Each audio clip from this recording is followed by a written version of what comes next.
Hey guys, how's it going? I have a bit of chit chat at the beginning of this video where I talk about my creative crisis that I'm going through, and then I answer a couple questions about printing using Procreate. And the question I get a lot is, will you be my mentor? I answer these questions. Stick around for the chit chat. I look forward to sharing my insights with you. Hey guys, how's it going? My name's Tom Froese. I'm an illustrator and designer in Vancouver, British Columbia, and this is my vidcast where I answer your questions about illustration. So thank you for your patience as I have been away, maybe 3 weeks, maybe even more. I was really focusing on my trip to New York. I did a talk there at Skillshare headquarters, which was awesome. I'll talk more about that in a second.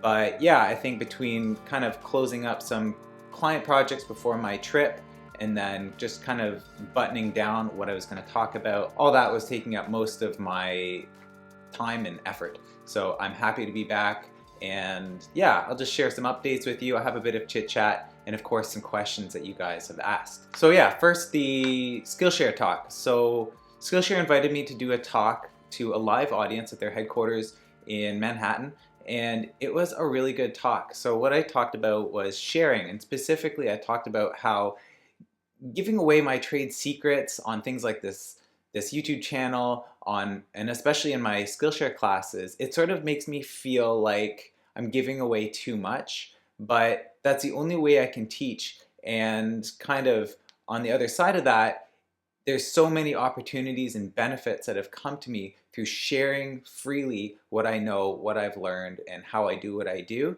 that it makes it all worth it. There's this great quote by Paul Arden. He wrote the book, "It's not how good you are, it's how good you want to be."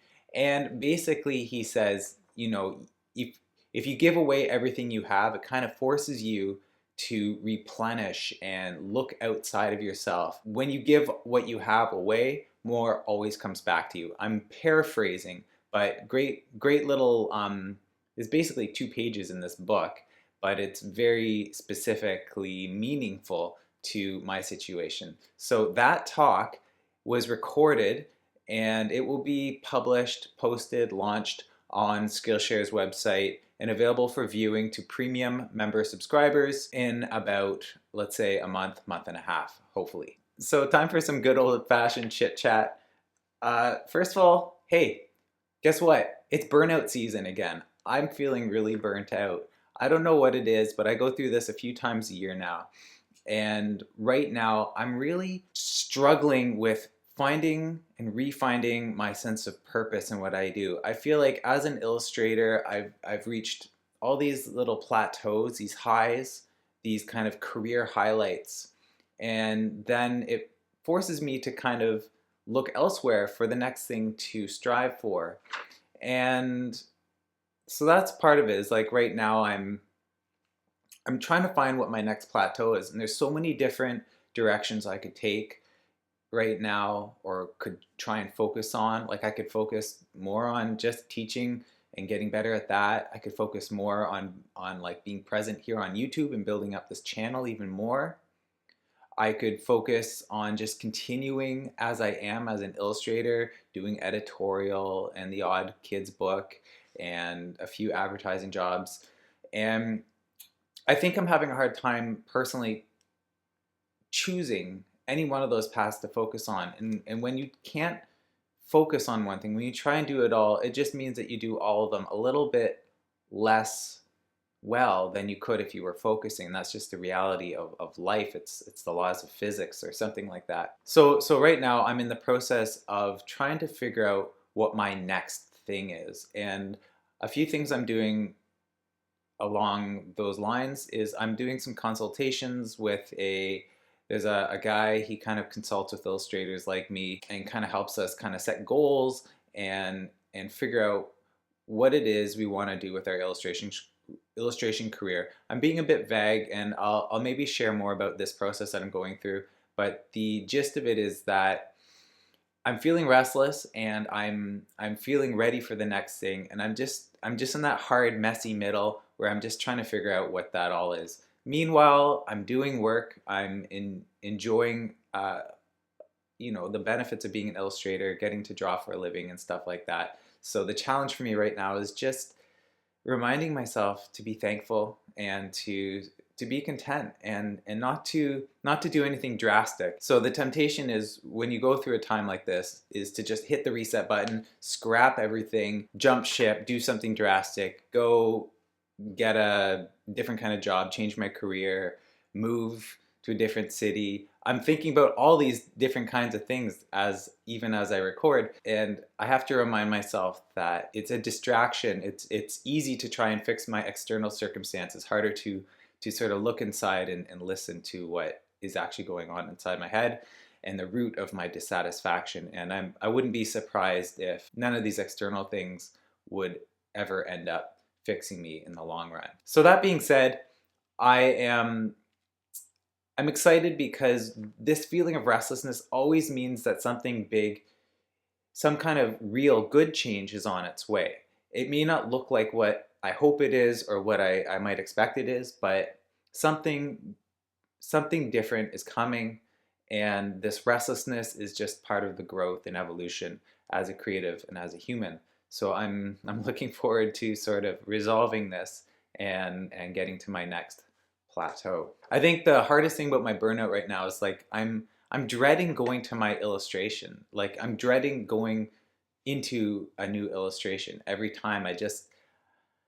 I think one of the things is that I kind of know what I'm gonna make before I make it. It's not that I know what my idea is specifically, but here's kind of just how work goes for me. So I get a project from a client, and then I start it, and I just know that based on how I work commercially, it's gonna have a certain process and a certain kind of outcome. And the artwork itself, I won't like it as much as I hoped I would. It won't look quite as good as I wanted. There's something lacking in it that I wish I could somehow overcome. In other words, I actually don't like most of the work I make. And it's not that I don't think it's good. I don't sell people crappy work. I make good work, but it's that it's not where I thought I would be at this point. And so that's part of my whole process. I want to figure out, what do I want from my artwork and how can I get more of that in it? And I have clues here and there. Like I know I want to push myself in terms of technique. I want to be more intuitive. I want to be more spontaneous in my work. I want my work to have that sort of joyful chaos to it. But in reality, my commercial work is very buttoned down and processed. And that's because it needs to be somewhat predictable for me as a process and for my client as a product. And so when I go into my work, I already know that it's just going to be sort of like, I want it to be up here, but it just will have to be down here somewhere, because that's just the nature of doing commercial work. You have to create a product that is based on what people are hiring you for. So maybe I'm feeling a little bit locked in. I'm feeling a little bit like I have to do what I'm expected to do. And this is part of the problem of having a defined style. My work is sort of like evolving in these little threads. So like my GQ France work it started one way in 2017 and it's been sort of drifting in this direction.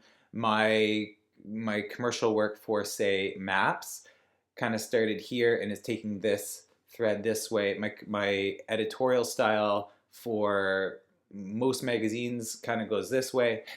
And so I have all these threads kind of based on my core style, but they're all kind of evolving on these little tracks. And that might be part of my feeling of lack of focus. Like I feel like I want to take all my work, bring it all back in, maybe throw it off the table and start again with something fresh and something singular.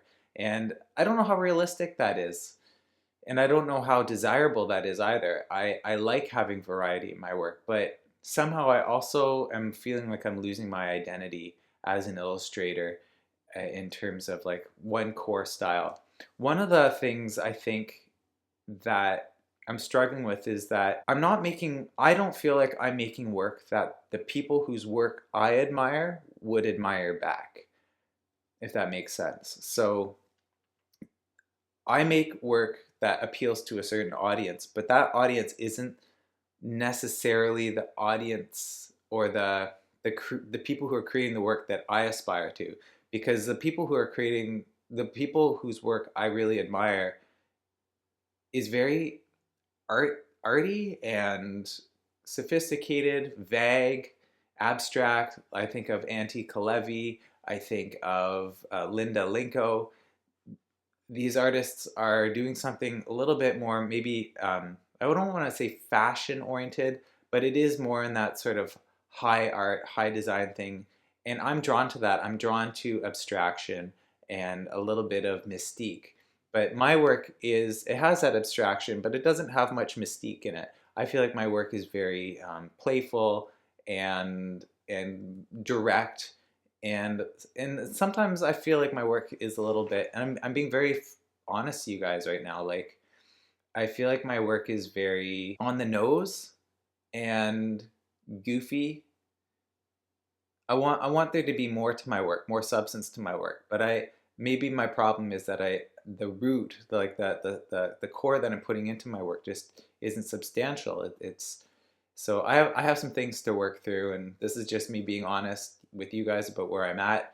Meanwhile, I have to be thankful that I get to still do this for a living, and I got to just keep doing it. This is the artist's job, is to just keep showing up, especially the commercial artists. It's not always about me. In fact, commercial art is mostly not about me, and that's a tough pill to swallow a lot of the time. All of this to say, I'm struggling. Probably my core thing is, like, I'm struggling with what my identity is as a designer, what the next thing is for me. And so right now I'm doing a lot of different activities, like taking stock of all the things I'm doing, trying to figure out what I need to stop doing, what I need to focus on and push forward with. And so that's what I'm doing now. I think one thing, just one more chit-chatty thing, one thing that kind of ruins me every time I travel is I go to a big city, and in this case it was New York.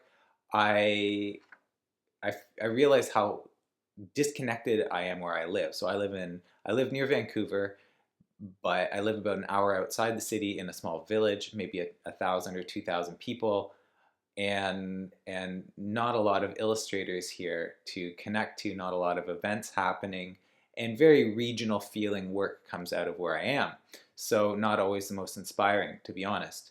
And when you're in a big city, you just see the ceiling just disappears, and everything and anything is possible, and you feel connected, and maybe you feel artificially important by being in the city.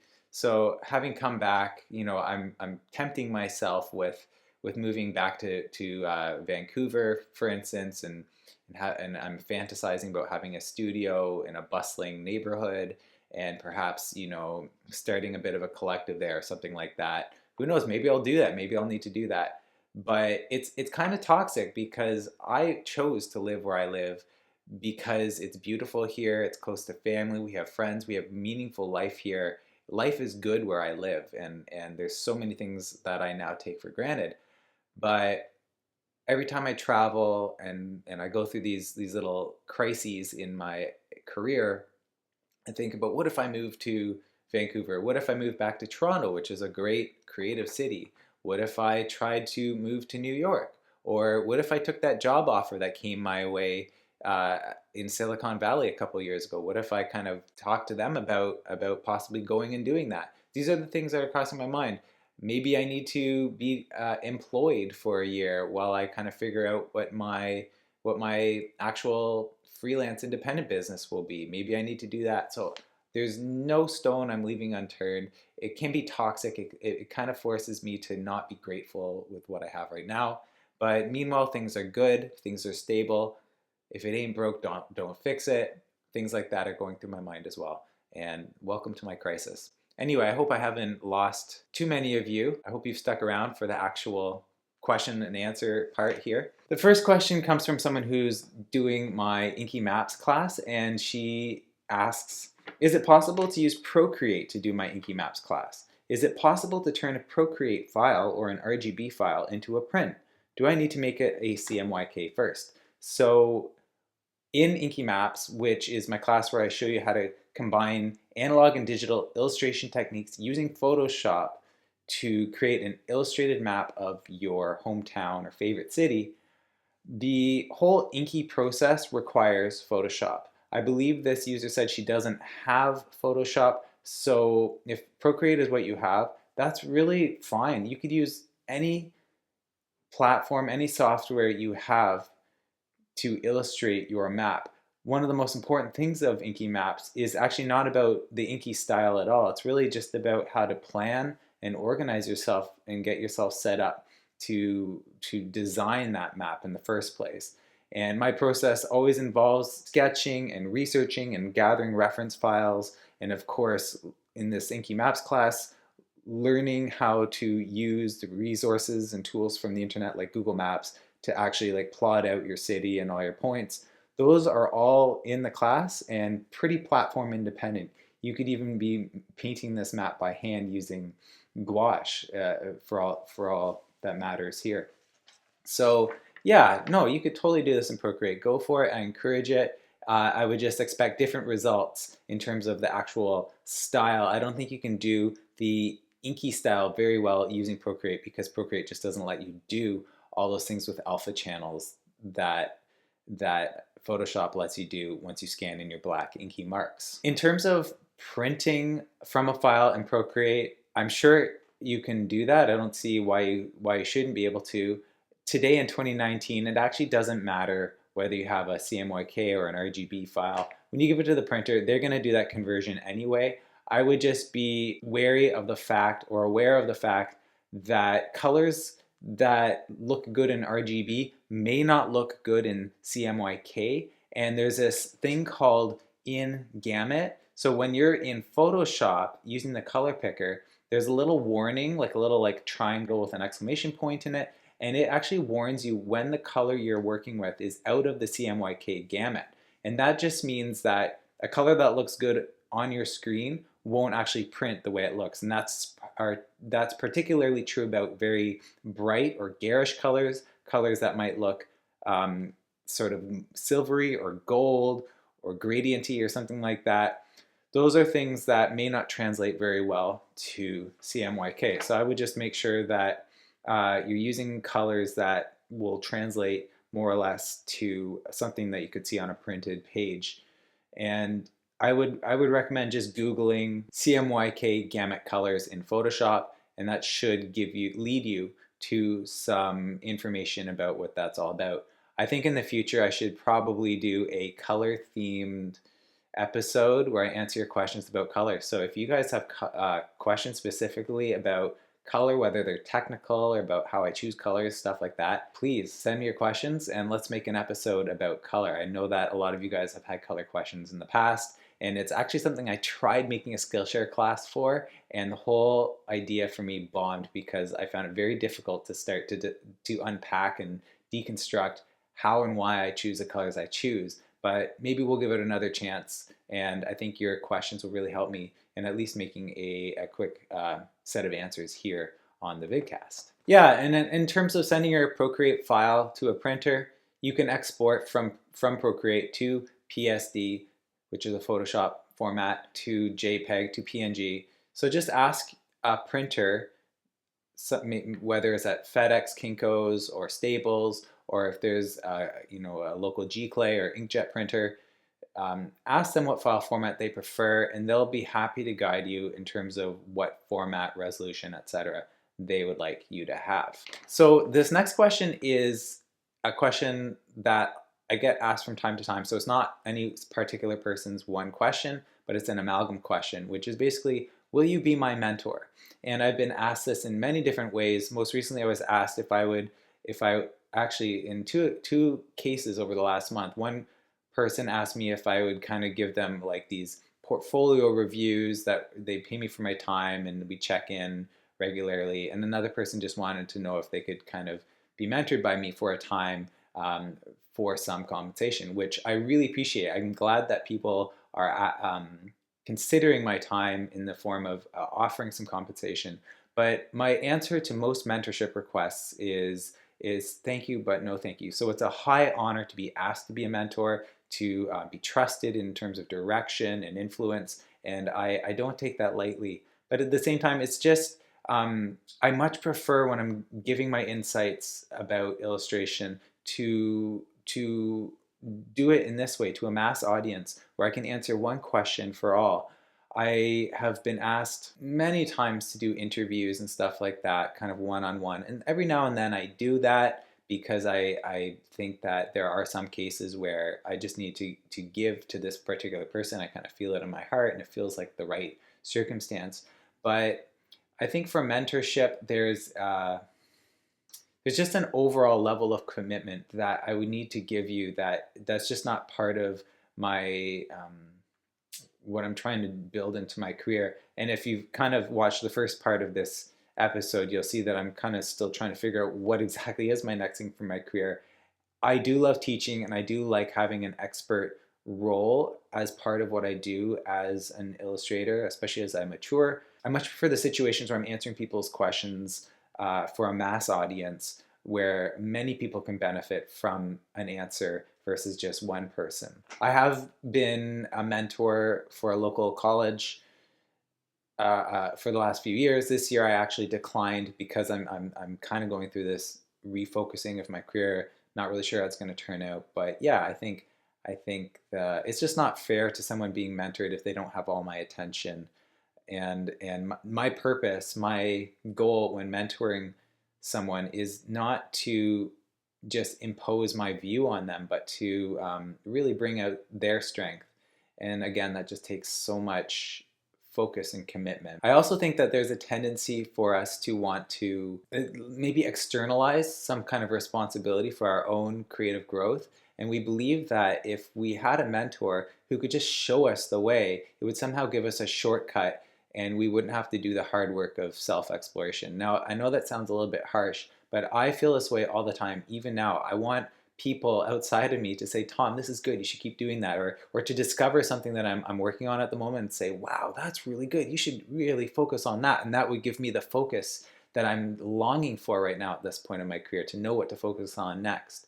And unfortunately / fortunately, it's our job, it's our responsibility as creatives to ask those questions and then to go on the adventure of finding the answers to them and to forge our identities and to, no one can discover us but ourselves in a way. So I believe with mentorship, a lot of the time there's obviously that good motive of just wanting to get a leg up in the industry. And of course, a mentorship and internship, these are ways of getting a lot of experience and insight that will really boost your career. And if you can get those things, go for it. But also keep in mind that there has never been more inspiration and kind of mentorship type resources than we have today out on the internet and in the form of books. There's this really good episode of The Futur. It's another YouTube channel, Futur with no E. And the host in that of The Futur, I can't remember his name. I'll give a link to this episode in the show notes. He interviews Seth Godin, and Seth Godin kind of answers this idea of mentorship versus inspiration. I think it's mentorship versus inspiration, if I'm remembering correctly. But anyway, he kind of addresses this and just talks about how we shouldn't actually seek mentors, but rather this idea of inspiration. So I'll leave a link to that. I'm doing it no justice by talking about it, but I know it exists. Seth Godin, Talking to the Future, great episode. And, this is just one way of thinking about the question of mentorship. And again, if you can find someone who will mentor you, whom you trust, that is gold, and cherish that. And this comes in the form of internships, even as juniors employed at design firms or employers where there's a creative team and you're a part of it. If you're a junior, you're getting that mentorship. If you're an employee at a company, regardless of your position, you're getting that mentorship because you have superiors above you, you have coworkers, colleagues, or whatever, and that shapes you. So that is one advantage of being part of a group or being an employee. So that's all the questions today. Basically, we've talked about using Procreate to create illustrations in one of my classes, and of course, can you print from from a Procreate file, and I talked a little bit about mentorship and why I don't usually cater to requests to be a mentor. So anyway, thank you guys so much for your questions. I love your questions, and like I said, I think it would be great to actually put together an episode about color. So if you have color questions, let's make a color themed episode, maybe episode 39 or 40. I also have some great new vidcast episodes kind of in the works. I'm actually going to be doing some more interviewee type things where I'm talking to other creatives, and that's all I can say for now. But yeah, as you know, last year I talked to Magos. He's an illustrator, a Spanish illustrator in Sweden right now, and that was amazing to just interview someone. I feel like hopefully my interview and talking skills are getting better, and we're gonna have a few more of these type of episodes where I'm talking to people. Really excited to unveil those as they come. They're kind of at the pre-recording stage right now. They're in the planning stage. If you like this video, please give it a like.